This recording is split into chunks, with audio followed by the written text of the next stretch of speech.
John Fetterman demonstrates that all the questions about his health were well-founded. New York Governor Kathy Hochul gets slammed by Lee Zeldin, and Tudor Dixon takes the wood to Gretchen Whitmer in Michigan. I'm Ben Shapiro. This is The Ben Shapiro Show.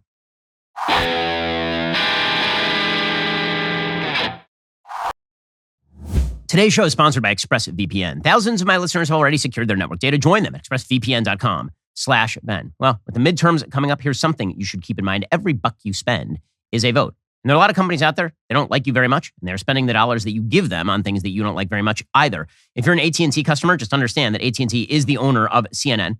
T-Mobile customers, your CEO openly advised Democrats on how to beat Trump in the 2020 election.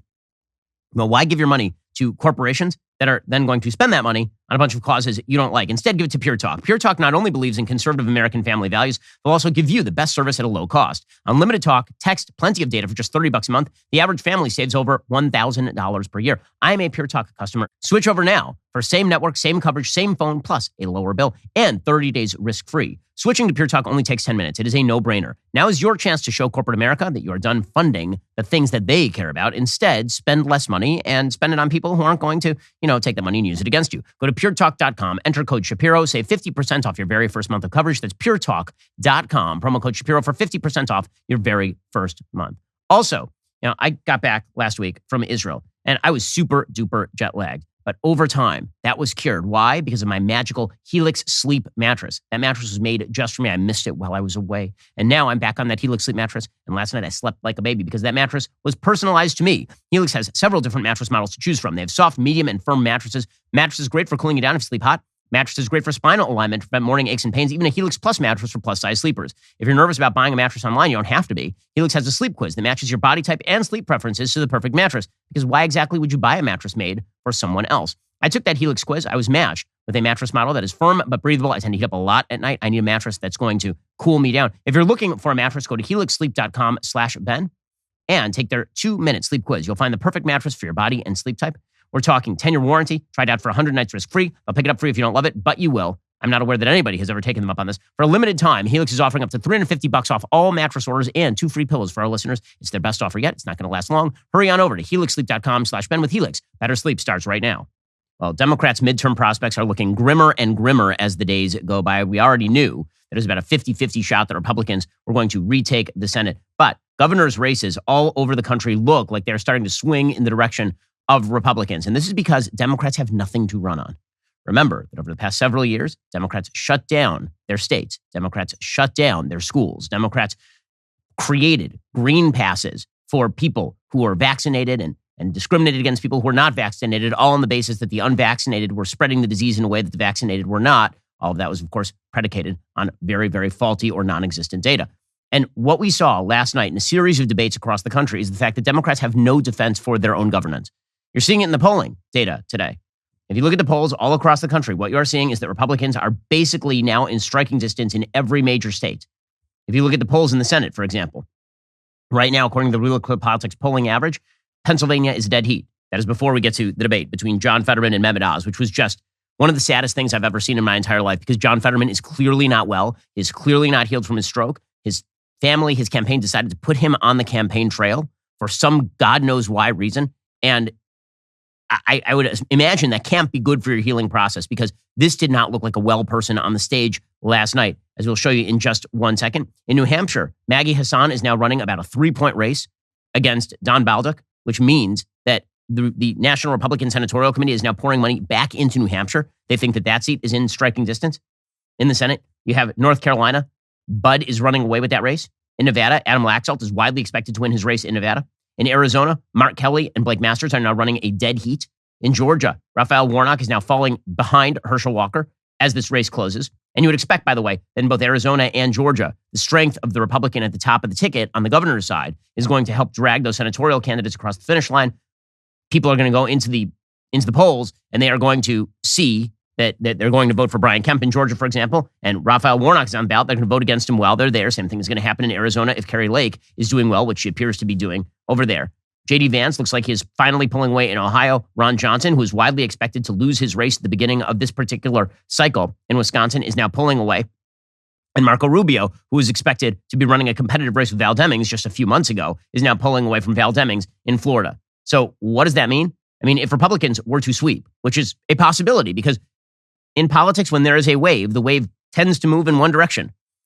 It tends to overwhelm everything. If there is a Republican red wave, you could see a Republican pickup of a wide variety of states. You could see Republicans pick up 3, 4, 5 seats in the Senate. When you move over to the House, the Real Clear Politics polling average right now says that their average projection is Republicans picking up 29 seats. That's their average projection. Okay, that is with them assuming a generic ballot advantage for Republicans of about 3 points. I don't think it's 3 points. I think it's going to be 5 to 7 points. And if that happens, Republicans could be picking up on the order of 40 seats in the House, which would give them a historically large majority in the House. In the governor's races, there are too many races that are just dead heats for Democrats to sleep on this thing. Real Clear Politics is currently projecting at least 3 Republican gubernatorial pickups. Races that were supposed to be competitive. Races like Georgia. Brian Kemp is running away with that race against the vaunted and sainted Stacey Abrams. Texas, you remember that there was a brief moment in time where Beto was finally going to take down Greg Abbott. It turns out that Abbott is now winning that race by almost 10 points. DeSantis in Florida is winning his race against Charlie Crist by 10 points in the Real Clear Politics polling average. And that's not even getting to the super competitive states. The super competitive states, Wisconsin, dead heat. Minnesota is a 2.5-point race. Kari Lake has a slight advantage over in Arizona. Again, she was widely expected by the media to fall apart against Katie Hobbs. She has 2 advantages. One, she's good on TV. And 2, Katie Hobbs is the actual physical embodiment of the color gray. It's like they took the color gray and they somehow managed to condense it into human form. And Katie Hobbs is that candidate. The latest polls have Lake up variously by 3 or Hobbs up by 1. But it appears that Republicans have the momentum in that particular race. Again, governor's races in Nevada. It looks like Lombardo is going to win that race. That's the Republican in Nevada. So Laxalt to Ant. Suddenly Nevada goes from purple to red. New Mexico is shockingly a possible win for Republicans. That race, according to the Real Clear Politics polling average, is now at 3.5 points. People aren't even polling that race, really, because that was widely expected to be a hold for Luann Grisham. Oregon, looks like the Republican is up in the Oregon gubernatorial race, which is a shocker. Like every single poll that has been taken currently has Drazen winning that race. Okay, these are bad numbers for Democrats. And what that means is that if you start to stretch the boundaries a little bit, you end up looking at Whitmer in Michigan, who is only up in some of these polls by 3 points, 2 points. Some have her up 6. But again, those tend to be Democrat-leaning and slightly older polls. Or maybe New York, where Kathy Hochul is up 6 points. But again, the polling data in New York has been growing closer and closer. That race seems to be a little bit underpolled. And remember, in New Jersey, Jack Ciattarelli nearly beat Phil Murphy by spending $7, and he was losing by like 13 points in the polls going into that race. There's the heavy possibility that a bunch of New Yorkers are just not all that enthusiastic about, say, Joe Biden and the Democrats. And at the same time, they think that there's a really good shot that they're going to end up winning that gubernatorial race. So they just don't show up to the polls. And so Republicans end up flipping a seat like that. Right? That is my sleeper pick, is that Kathy Hochul goes out to Lee Zeldin. If you're doing like NFL sleeper picks here, New York might be your smart sleeper pick. And all of this led up to the debates last night. There were a series of debates across the country. The most followed one was the debate between Fetterman and Oz. Now, there's a lot of focus on this particular debate for a couple of reasons. One, obviously, it's a very fraught Senate seat. Mehmet Oz has been widely disparaged and attacked by the media, by Democrats. Even some on the Republican side of the aisle have thought that he was a weak candidate and that Dave McCormick should have been the actual nominee in that seat. But Mehmet Oz has been steadily gaining in that seat for weeks at a time. And a couple of months ago, I said that seat was going to tighten up dramatically, and it has. That seat is now effectively a dead heat going into the debate. So that's one reason. The other reason is that John Fetterman is an awful candidate. Well, despite all of the attempts to turn John Fetterman into a glorious new wave of the future candidate, John Fetterman is a lifelong dependent on his parents. He was the mayor of a town of 1,800 people, which is smaller than many golf clubs. His actual annual salary was in the hundreds of dollars. He was being supported by mommy and daddy until he was 49 years old. And then he became lieutenant governor. And as lieutenant governor, he's done precisely nothing. And then he ran for the Senate, predicated on an extraordinarily wild left record, including maybe we should free 1/3 of the criminals in Pennsylvania's prisons. And maybe we should have no limits on abortion whatsoever. And this was considered the best part of his candidacy, right? Democrats in the primaries decided to pick Fetterman. Remember, Fetterman had his stroke before the primary vote. Fetterman had a stroke. It was on the Friday before the primary vote, and then he defeated Conor Lamb. So Democrats in Pennsylvania made the overt choice to pick a stroke victim over Conor Lamb. And then we were told that John Fetterman was on the campaign trail. He was perfectly fine. Anybody who noticed he was not perfectly fine was ripped up and down. I mean, you'll remember that there was an NBC News reporter named Dasha Burns who pressed Fetterman for medical updates and then went out and said, like, when I talked to him, when I chit-chatted with him, he just wasn't well. I mean, remember, this was just a couple of weeks ago. Here's Dasha Burns, who was ripped up and down, as we will see in just a second, for noticing that John Fetterman actually is not well. We've asked for your medical records. We've asked to have a conversation with someone from your medical team, to interview your physician. You've declined those requests. Why? Well, I feel like we have been very transparent in a lot of different ways. When our doctor has already given a letter saying that I'm able to serve and to be running. I mean, respectfully, that letter from your physician, that was 6 months ago. Don't voters deserve to know your status now? Being in front of thousands and thousands of people and having interviews and getting around all across Pennsylvania, that gives everybody and the voters decide, if they think that it's really the issue. So Dasha Burns, at the time, she noted that John Fetterman could not make small talk, that he was having a very difficult time in conversation. And the media ripped her up and down, up and down. They were saying that she's terrible. It was awful. And you'll recall that she actually then had to tweet out, quote, "We were happy to accommodate closed captioning. Our reporting did not and should not comment on fitness for office. This is for voters to decide. What we do push for as reporters is transparency. It's our job. Fetterman sat down and answered our questions. That's his job." Now, again, the idea here from the media was it was very bad for Dasha Burns to notice that John Fetterman was non-functional. In fact, you had people like Kara Swisher saying, no, I've talked to him. He's perfectly functional. Everything is totally fine. So the media narrative went from John Fetterman is fine to, as he was out on the campaign trail bobbling, John Fetterman may not be fine, but he's fine enough to be in the Senate. And then it went to, if you notice that he's not fine, then there is something deeply wrong with you. And now, after last night's debate, the media have already swiveled to, it's totally fine to have a non-functional stroke victim in the Senate. That is now what they're relegated to, because that is how John Fetterman performed last night. You got to feel bad for the guy. I mean, honestly, like, the guy is a stroke victim. He's obviously not functioning properly. He's being put in front of millions of people to demonstrate his inability to process language.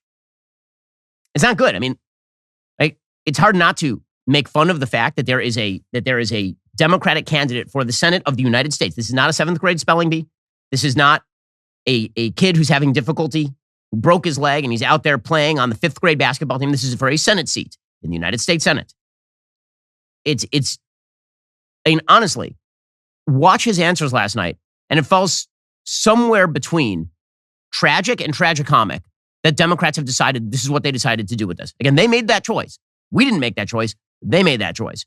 So the night opened, and right from the outset, it was clear that John Fetterman was having some severe problems. Here's John Fetterman last night. He opens by saying good night to people. Mr. Fetterman, we're going to begin with you. Your political experience includes serving as the mayor of Braddock, a small borough near Pittsburgh, and 1 term as lieutenant governor. You're running for a seat that could decide the balance of power in Washington. What qualifies you to be a U.S. Senator? You have 60 seconds. Hi, good night, everybody. I'm running to serve Pennsylvania. Good night, everybody. You may have noticed that that's not how you normally open a conversation. It got worse from there. Okay, that was just the outset. Here's John Fetterman last night. He was asked about releasing medical records. And he said, my doctor thinks I can serve. He said, while being completely unable to finish sentences. Again, my Dr. L believes that I'm fit to be serving, and that's what I believe is where I'm standing. That is what I believe is where I'm standing. I'm not sure he knows where he is standing at this point. And it's not mean to point out that the Democrats have decided, and his family has decided, to put this person in front of the public and say that this person is fit to serve in the United States Senate. He's running for an office. You don't get to run for office on the basis that it's mean to deny office to a person who's a stroke victim. That's not how this works. This is the angle Democrats are taking this morning, by the way. The angle the Democrats have taken is that to notice that there is something wrong here is mean. That you are an ableist if you don't think that this person is fit to serve in the United States Senate. That is not a defense to you guys putting up somebody who clearly is not fit to serve in the United States Senate. I mean, here was John Fetterman speaking on minimum wage last night. This is just incoherent. Do you support raising the federal minimum wage to $15 an hour? Why or why not? You have 60 seconds. Yeah, I do. Absolutely. I think it's a disgrace at $7.25 an hour. And how can a man, with 10 gigantic mansions, has unwilling to talk about a willing wage for anybody? Imagine a single mom with 2 children, trying to raise with them, realizing making $31,000 a year, $15 an hour. I believe every work has dignity, and every paycheck must have dignity in it as well. True, I've always supported a living wage. What in the world? I mean, it's embarrassing. It is. I mean, not for him, but for his entire team. And you got to look at this guy as a victim of his team for putting him out there. That was not in English. This is a Senate candidate. It got worse and worse. I mean, this was the entire night. This was for like an hour and a half. And here's John Fetterman explaining that things cost too much. How exactly, Mr. Fetterman, do you propose doing that to make it more affordable for families? No, I just believe making it that much more. It costs too much, and I believe providing the resources to reduce the tuition to allow families to be able to afford it. Oh my God! Really? How do you sleep at night if you're part of his team? I don't understand.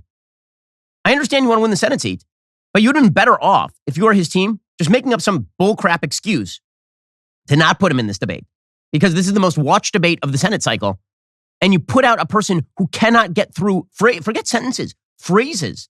He can't get through phrases. And of course, that's an issue. This morning, you have Democrats out there who are trying to claim, well, ignore the fact that he can't speak English or process language. Ignore that fact. After all you really need is for him to say yay or nay. This is really what they're trying to. Here was an MSNBC guest last night trying to talk her way through this thing. Fetterman's campaign is hoping to turn his sort of vulnerability into an asset here. Do you think he did so on the debate stage tonight? I think it's tough to say whether or not it will wind up being an asset with voters, but it was certainly an example of such remarkable transparency, the opposite of what the Oz campaign has sort of asserted, which is that he's somehow hiding something about his health. I mean, showing up for an hour debate, and it was, as he said, starting out, he said he was going to talk about the elephant in the room. You played the clip. He said, I'm going to miss words. And you could tell, I wrote in my story about how in my interview with him, there was a moment where he became frustrated and stressed out, and it made some of his communicative problems worse. And I think that this context, and what you described as the insanely high stakes of this election, this single debate, clearly this was a candidate who was feeling stress, and there was such intense scrutiny, often ableist scrutiny, on how he was going to communicate. Ableist. And he just did a debate in front of, the nation. That's your defense.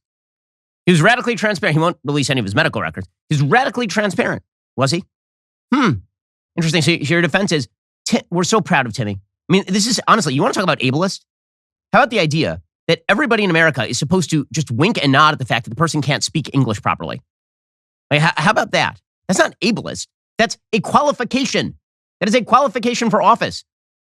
This is the equivalent of you're applying to be a firefighter, and you show up, and it turns out that tragically, the week before, a tree fell on you and handicapped you, and you show up, and people are like, look at the bravery of this man who's auditioning to be a firefighter, who's applying to be a firefighter. Sure, he's incapable of carrying out the job. Sure, he's not going to be able to, roll his way up those stairs and carry out another human being who's unconscious thanks to smoke inhalation. But isn't Timmy brave? Like, no, this is not how this works. This is an application to be in the United States. And it's not ableist to say that you should be able to process language.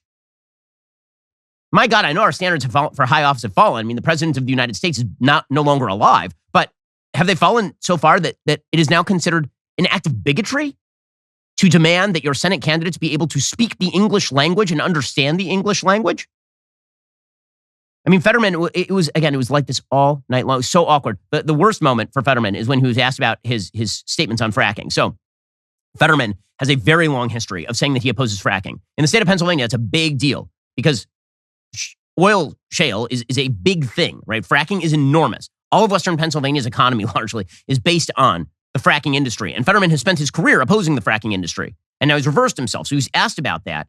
And, honestly, it's in the same way that it's kind of gut-churning to watch Joe Biden go through a speech. It is so much worse to watch Fetterman. It is so much worse. It's not just awkward. It's difficult. It is physically difficult to watch John Fetterman in debate. Just a second, Mr. Oz. I do want to clarify something. You're saying tonight that you support fracking, that you've always supported fracking, but there is that 2018 interview that you said, quote, I don't support fracking at all. So how do you square the two? I do support fracking, and I support fracking, and I do support fracking. First of all, he's lying. But put aside the fact that he's lying. He's a human being. It's hard to watch that. It's very difficult. We'll get to more on this in just 1 second. First, the holiday season is coming, and this means you're going to be sending out a lot of things in the mail, whether it is those holiday cards that everyone immediately throws away, or whether it is actual holiday gifts, which everybody is going to unpack and then use the rest of the year and forget that you gave it to them. You're going to be spending a lot of stuff. And if you're a business, a lot of stuff. And this is why you need to be using Stamps.com. Stamps.com has everything you need to make your life a whole lot easier. It's the 24/7 post office you can access from anywhere. No lines, no traffic, no hassle. Here at DailyWire, we've used Stamps.com since 2017. We do not waste our time or our money. Stamps.com is your one-stop shop for all your shipping and mailing needs. For more than 20 years, Stamps.com has been indispensable for over 1 million businesses. Get access to the USPS and UPS services you need to run your business right from your computer. With inflation on the rise, every buck counts. Protect your margins with major discounts on USPS and UPS rates up to 86% off.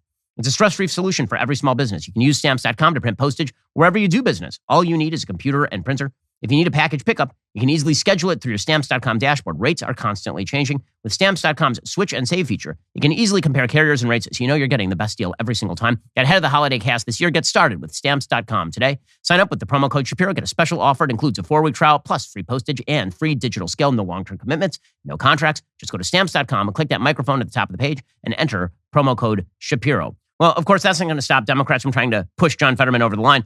Fetterman's campaign spokesperson last night tried to hype up the crowd at a post-debate rally. It didn't go amazing. All of us who've been knocked down but got back up. Well, Dr. Oz made clear he's going to fight for the big corporations who are ripping us off. He's going to fight for the big pharmaceuticals who are ripping us off and the oil companies who are jacking up prices. I think the people of Pennsylvania saw a relatable guy who's been doing his recovery in public for quite some time. And for a guy who's just, in the hospital months ago, took it to Dr. Oz pretty check. In the background, ABC is showing The Bachelor. So things are going amazing for the Fetterman campaign. Their big talking point coming away from the debate, aside from you're mean if you notice that there's something wrong with John Fetterman, is Dr. Oz suggested that abortion law should be made locally. The headline they're saying is that Dr. Oz said that abortions should be decided between local politicians, doctors, and women, as opposed to, between doctors and women. Here's what Dr. Oz actually said. This is a direct transcript. Quote, there should not be involvement from the federal government in how states decide their abortion decisions. As a physician, I've been in the room when there's some difficult conversations happening. I don't want the federal government involved with that at all. I want women, doctors, local political leaders letting the democracy that's always allowed our nation to thrive to put the best ideas forward so states can decide for themselves. I'm not going to support federal rules that block the ability of states to do what they wish. The abortion decision should be left up to the states. Okay, that is a wildly uncontroversial statement from Dr. Oz. They're trying to spin that because they got nothing else to spin. When you got nothing else to spin, just make up what your opponent is saying, suggesting that you want the local mayor in the room while a doctor and woman figure out how to do an abortion or something. But bottom line here is that Fetterman, if he is elected in the aftermath of that, you want to talk about polarized American politics. If John Fetterman ends up in the Senate after that performance, it will say something about the nature of politics in the United States, namely that people are so polarized that they are willing to elect people who are not fully functional to positions of high power simply because they are not the other guy. One quick note here. John Fetterman actually tried to blame the closed captioning system for his debate failure last night. That was not the problem. The problem was he couldn't process language and he couldn't speak out of his face. Okay, this actually forced Fetterman's criticism of the closed captioning system, forced the closed captioning system to put out a statement, quote, both candidates agreed to the technical setup for the closed captioning process weeks ago, which was implemented at the request of the Fetterman campaign. Both candidates were offered the same opportunity for 2 full rehearsals with the same equipment used in tonight's debate. Mr. Fetterman chose to do only one. In fact, Nextstar's production team went to extraordinary lengths to ensure the effectiveness of the closed captioning process and to accommodate several last-minute requests of the Fetterman campaign. The closed captioning process functioned as expected during rehearsal and again during tonight's debate. We regret that Mr. Fetterman and his campaign feel otherwise. When you are relegated to blaming the closed captioning system, you have a massive problem on your hands. Okay, meanwhile, another race that has suddenly popped up onto the national radar is the New York gubernatorial race. So Lee Zeldin, who's a congressman from New York, a fairly conservative, moderate to conservative Republican in New York, he's running against Kathy Hochul, who of course inherited her office as she has done with virtually all of her other high offices because some man couldn't keep his pants zipped. So Kathy Hochul has not done a good job as New York governor. There is nothing to suggest that she should retain that seat. Lee Zeldin really went at her aggressively last night. That race is surprisingly close. Again, it is hard to forget the fact in this context that the New Jersey race that was nearly upset by a Republican had about 11 to 13 point gap. This New York race is closing, and it's closing fairly quickly right here. And you look at these polls, and you have a poll just a week ago from Siena that had Hochul up 11. And then you had a poll like days later from Quinnipiac that had Hochul up 4. And like these are the polls are a little bit all over the place, but you can see the trend is to close the gap.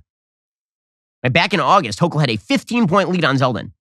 Today, Hochul has about a 6-point lead on Zeldin in the Real Clear Politics polling average. The momentum is clearly in Zeldin's corner, and he really hurt her last night.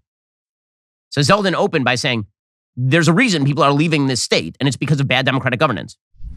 My opponent still can't finish this sentence. You can't expect her to ever fix it. But New York leads the entire nation in population loss because. She actually got asked this question by the media a few weeks ago when she was at Binghamton Airport. She probably would love to have a redo because she messed it up that time. For me, you asked me, why does New York lead the entire nation in population loss? Because their wallets, their safety, their freedom, and their quality of their kids' education are under attack. So they're hitting their breaking point. They're looking at other states like the Carolinas, Tennessee, Texas, Florida, and elsewhere, and they feel like their money will go further, they'll feel safer, and they'll live life freer. The state is at a crossroads. We were at a crossroads in 1994 when New York elected George Pataki, and we're at a crossroads right now. But as far as what happens with Kathy Hochul and one-party rule for 4 more years, outsized power of self-described socialists, we need balance and common sense restored to Albany. Okay, and that sort of moderate republicanism has won in New York, as he points out. George Pataki was governor of the state for a very, very long time. Zeldin said that he is running to take back the streets as well. The crime issue in New York is out of control, and of course he is correct. Now, Kathy Hochul supports cashless bail. As soon as it got implemented, she was out there bragging about it. She chose the champion of the defund the police movement and the architect of cashless bail, Brian Benjamin. Yeah, that guy who got arrested and had to resign. That was her first big decision to make him the lieutenant governor. We need to repeal cashless bail. We need to repeal the HALT Act, amend raise the age, and less is more. We need to make our streets safe again. I'm running to take back our streets and to support unapologetically our men and women in law enforcement. Okay, Hochul's response to all of this, to the rising crime rates in New York, to the fact that you cannot go on the New York subway system anymore because someone might shove you in front of a subway car, or because someone might hit you with a sword. And her response to this is, why are you so interested, Lee Zeldin, in locking up criminals? Why is that so important to you? Yeah, I mean, listen, I stated that the first day that I'm in office, I'm going to declare a crime emergency and suspend cashless bail and these other pro-criminal laws because there is a crime emergency. My opponent thinks that right now there's a polio emergency going on, but there's not a crime emergency.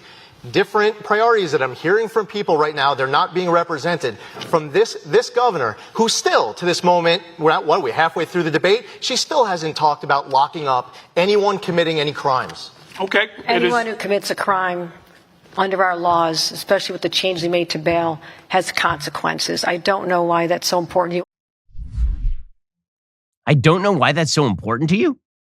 I don't know why locking up criminals is so important to you and keeping them locked up. I mean, Zeldin, for whatever remains of this campaign, she's going to run that ad over and over and over. And him saying, I want to fight crime, and her saying, I don't know why that's so important to you. Because it's important to fight crime. Why is this difficult?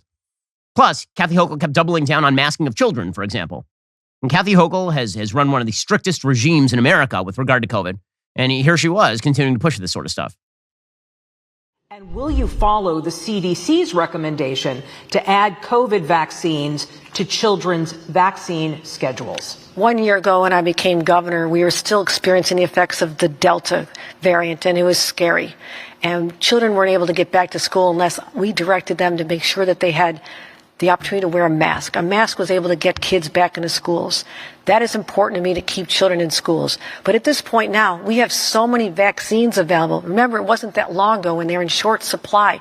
Lines around the block. There was nothing at the pharmacy. There was a real panic around this. Now, because we have plentiful vaccine supply and everybody should get their booster.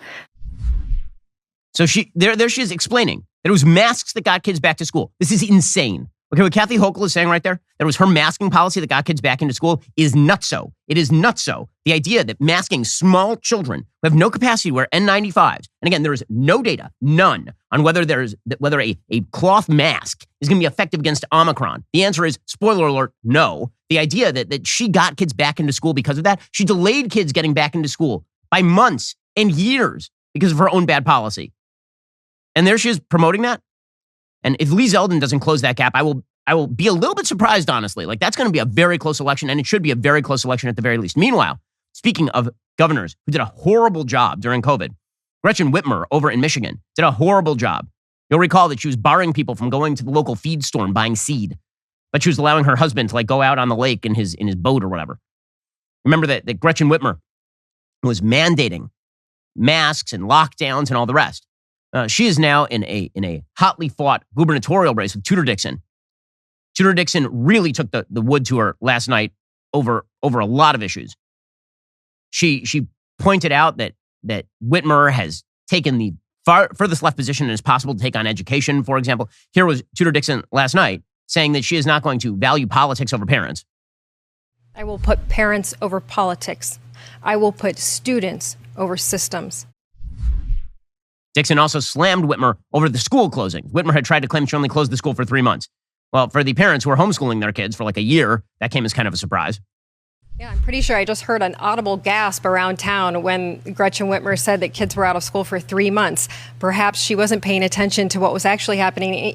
We even had schools that were closed this year. This is shocking to me that she thinks that schools were only closed for 3 months, or maybe she thinks she can convince you that schools were only closed for 3 months, but you know better because your students are the ones that are desperately behind. And the test scores show that she's being dishonest about this. She's being dishonest about even trying to get into these schools, to get these schools back on track. This is the big problem. Democrats do not have a lot to run on here. Tudor Dixon also slammed Gretchen Whitmer's position that you should have all of these nonsensical, woke, sex-laden books in schools available for small children. Here she was last night pushing it. They've asked Gretchen Whitmer to comment, and she's been silent on this issue, so I'm anxious to hear what she has to say. If you have material in your school that is something that you can't read to a child at a bus stop because you would be arrested because it is pornographic, then it should not be in our classrooms. What these parents are talking about are not textbooks that will help children learn about themselves. These are books that are describing to children how to have sex, and parents are outraged about it across the state. I stand with those parents that want to make sure we go back to the basics. Democrats have no closing pitch. They have no closing pitch. And this is the biggest problem for them. And Republicans have a lot to run on, namely terrible Democratic governance in a lot of these states. And by the way, the Republicans were governing during COVID. Remember, COVID is still the gigantic elephant in the room. Everybody is pretending that COVID is not going to matter in these elections because COVID is not a major ongoing issue in the United States. But the fact is the Democratic governance during COVID was bad. This is why you saw I literally moved my family from California, a blue state, to Florida, a red state, specifically because of COVID policy. We moved our company with, at the time, some 90 employees from California to Nashville, Tennessee. Thank God the company has tripled in size since that time. We did that largely because of COVID policy and crime policy and tax policy and all the things that bad Democrat governance does. And when you look at these gubernatorial races particularly, you can see that Democrats have nothing to run on, which, by the way, there's another poll out in Florida. Speaking of Republicans who are popular, a poll out today in Florida. Ron DeSantis, 55, Charlie Crist, 41. That is a 14-point gap. Ron DeSantis won his gubernatorial race in 2018 by 30,000 votes, by a fraction of a percentage point. And now he has opened a gap that is wide enough to drive a Mack truck through it. Marco Rubio in the same state now has an 11-point lead on Val Demings in that same poll. In other words, Republican governance is better than Democratic governance, and people like it better. And what was made clear during COVID is just how much of a gap there is in terms of that governance. We'll get to more on this in just 1 second. First, it is the best time of the year. Election season is here. Yes, you've been looking forward to it all year. Well, okay, well, maybe you're not that excited about election season, but This is a time of the year when you're out and about a lot. Halloween is coming up and Thanksgiving and your kids are back in school. Well, while you're out of the house, you got to make sure that your house is actually safe. And this is why I personally team up with Ring. With Ring security products, you can rest assured that your home and family will be safe when you are not there. The Ring video doorbell notifies you when guests or packages arrive. Working parents, you can even watch from the office. Make sure your kids get off the school bus safely. Ring's indoor cams are a great way to help keep an eye on kids and pets when you're not there. Ring Alarm will alert you if any motion is detected while the house is empty. Plus, if you had smart lighting around your home, you can turn lights on or off while you're away, or link your lights to select Ring video doorbells and security cameras so they will shine when motion is detected. Listen, I worry about the safety of my family and of my home all the time, but I worry a lot less because of Ring.com. Head on over to Ring.com, find out how you can live a little more stress-free this season with a Ring product that is right for you. That is Ring.com. Again, Ring.com. Go check them out today. Well, it's been a busy month here at the Daily Wire. We released a brand new documentary, held a rally to end child mutilation, and we are hours away from another exciting event, Daily Wire Backstage. Join me, Matt Walsh, Michael Knowles, Andrew Klavan, and God King Jeremy Boring tonight, 6 p.m. Central, 7 p.m. Eastern. We'll be talking midterms, leftist meltdowns, and a whole lot more. It's a backstage you're not going to want to miss, so tune in tonight at DailyWirePlus.com. Also, my book club, Ben Shapiro's book club, because you know who I am, is back tomorrow for a whole new episode, 8 p.m. Eastern Standard Time. This month's book, Brave New World by Aldous Huxley. It is impossible to read Brave New World and not see the entire leftist agenda implemented in action. One of the big questions about Brave New World is what exactly would the left oppose about that Brave New World these days? You must be an all-access member to join in on the fun. Head on over to dailywire.com/Ben, become a member today, and join us tomorrow at 8 p.m. Eastern Standard Time. Okay, so what exactly is the Democrats' closing pitch? So Joe Biden tried to make it in the pages of CNN today over at CNN Opinion. So he didn't write this because I'm not sure that Joe Biden is capable of writing things anymore. We have now reached that point in American life. But one of his staffers wrote this. What is his closing pitch for why you should vote Democrat? Quote, over the past nearly 2 years, we have made enormous progress. My administration, working with Democrats in Congress, is building an economy that grows from the bottom up and the middle out. The unemployment rate is 3.5%, a 50-year low. We've created 10 million jobs. You have not, actually.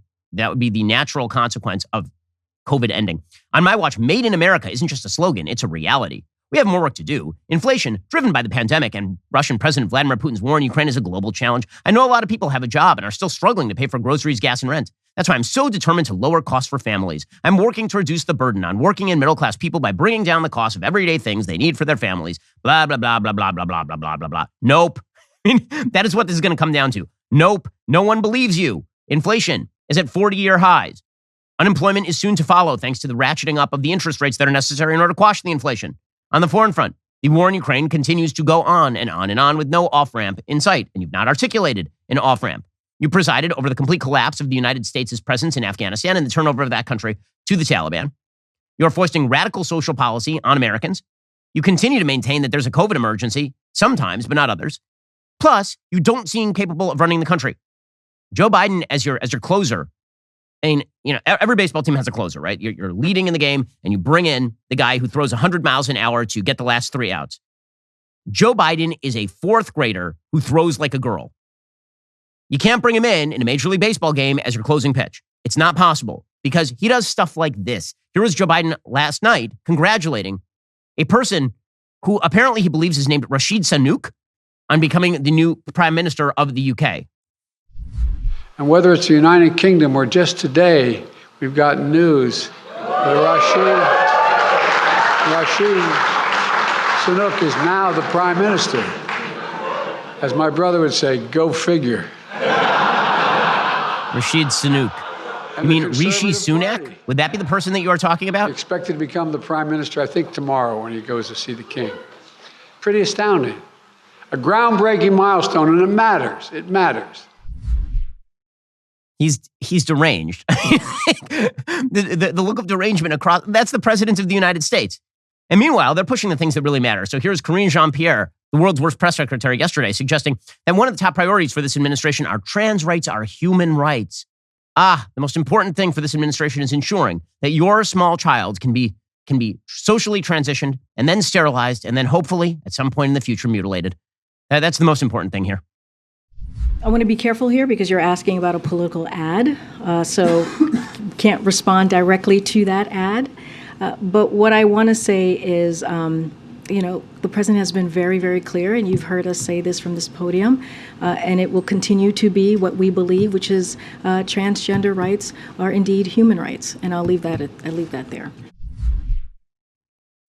Okay, meanwhile, Karine Jean-Pierre also suggesting, again, it is amazing. These are the same people who suggest that if you deny election results, that it's the end of the republic. Here is the White House press secretary yesterday maintaining that voter suppression is happening at a high level in the United States, which is a lie. It is a bigger lie than there is voter fraud happening in the United States. You cannot name a human in the United States who has tried to vote legally and has been denied the right to vote. You cannot name that person. They cannot name one. It is extraordinarily easy to vote in the United States. It's particularly easy to vote in places like Georgia and Florida. I went and early voted. I early voted a couple of days ago because I'm not going to have time on election day to go vote.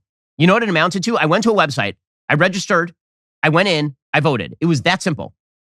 But according to Karine Jean-Pierre, just because lots of people are showing up to vote doesn't mean voter suppression isn't happening. Well, you've now created an utterly unfalsifiable thesis that allows you to deny election results, which is what Karine Jean-Pierre is very good at doing. She still thinks that Stacey Abrams is the rightful governor of the state of Georgia. There have been a host of anti-voter policies forced on states that challenge America's fundamental right to vote, right? The access to voting. And so this is against our most basic values, including respect for the law and the Constitution. And speaking generally, of course, more broadly, high turnout and voter suppression can take place at the same time. They don't have to be, one doesn't have to happen on its own. They could be happening at the same time. Man, her body language is bad. I mean, nodding her way through. Whenever she says something that is particularly false, she starts nodding. Puts her hands out there, she starts nodding a lot. Like a lot. And then she'll say, right. No, not right. What you are saying is technically wrong. When you say there can be high voter turnout and voter suppression, name a country where there's massively high voter turnout that is not directed by the government. Where the government isn't pointing a gun at someone and saying you need to go vote. Name a country that has very high voter turnout and voter suppression at the same time. Please. I await your explanation of how this works, precisely. She then refuses to say whether Joe Biden was wrong to call Georgia's voting law Jim Crow 2.0, despite the fact that Georgia now has tremendous numbers of people who are early voting. President Biden last year likened the new Georgia voting law to, quote, Jim Crow in the 21st century, but turnout so far in the state's midterm elections has smashed midterm records. Today it topped 1 million votes overall. That's about 70% more than 2018, on par with presidential election turnout. Was President Biden wrong with his assessment of Georgia's voting law, or does he stand by that Jim Crow comparison? So, as you know, I got to be careful. I cannot get into politics from here, so won't comment specifically on that race or on the elections or the data that's coming out. No one asked you to comment on that. They asked about Joe Biden's comments. He's the president of the United States. So their closing pitch is, we did a bad job and there's voter suppression. Excellent pitch, guys. Alrighty, the rest of the show is continuing now. You're not going to want to miss it. We'll be getting into what Republicans are about to do in the House. The answer is they're going to win a lot of seats. Plus, Joe Biden is doing COVID emergency on, COVID emergency off. If you're not a member, click the link in the description and join us.